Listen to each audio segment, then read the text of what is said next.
ઓય ઐતિહાસિક 10,000 કરોડ બોલો, ક્યારે ઇતિહાસમાં બન્યું જ નથી. એવડી ખેડૂતોને સહાય, વીઘે 3520 રૂપિયા. મનમોહન સિંહની સરકાર હતી જ્યારે કોંગ્રેસ શાસનમાં હતું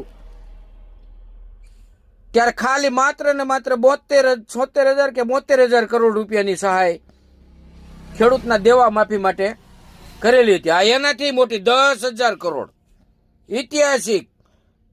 ખરપા એના જે જળ કઢાવશે તમને કહું હાલી જ નીકળ્યા. બોલો. અને અમુક ને જે કવરિયા ઘરે મોકલી દીધા છે ને એ મીડિયા વાળા જાય ને એટલે કે કાંઈ વાંધો નહીં, નો આપે તો એમને કાંઈ વાંધો નથી, માગવાની જ ન હોય.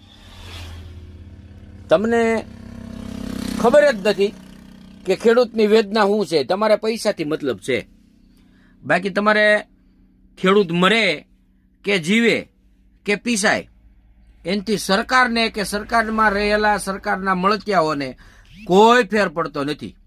અને આ તો જાણે 3500 રૂપિયા આપી દીધા, એમાં તો જાણે કેમ મોટી એને તમને કહું મોટા દેવા માફ કરી દીધા હોય. ભૂલી ગયા તમારા આકા જ્યારે તમારી સરકાર નહોતી બની ત્યારે ભાઈ બહેનો हमारी सरकार बना दो.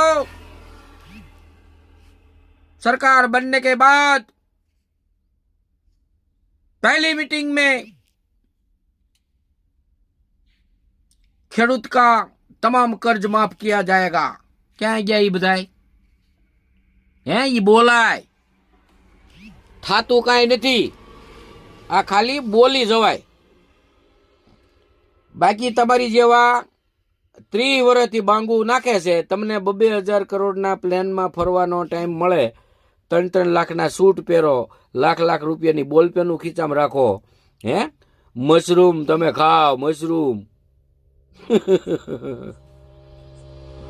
તમને કોઈ જાતનો વાંધો નથી. ખેડૂતનો વાંધો આવે બોલો તમે 10,000 કરોડ રૂપિયાની સહાય કરી. ખરેખર ધન્યવાદ છે હો તમારી જનતાઓને, બહુ સરસ સહાય કરી તમે. આખો દી દાડિયા આવે ને, 1 વર્ષના દાડિયા થાય ને, દાડિયાના પાણીના પૈસા નથી થતા, એવડી મોટી સહાય કરી. મીડિયો આ બધા છે ને તમને કહું માત્ર ને માત્ર પ્રજાને ગુમરાહ કરે છે, ધર્મના નામે એના પોતાના રોટલા શેકે છે.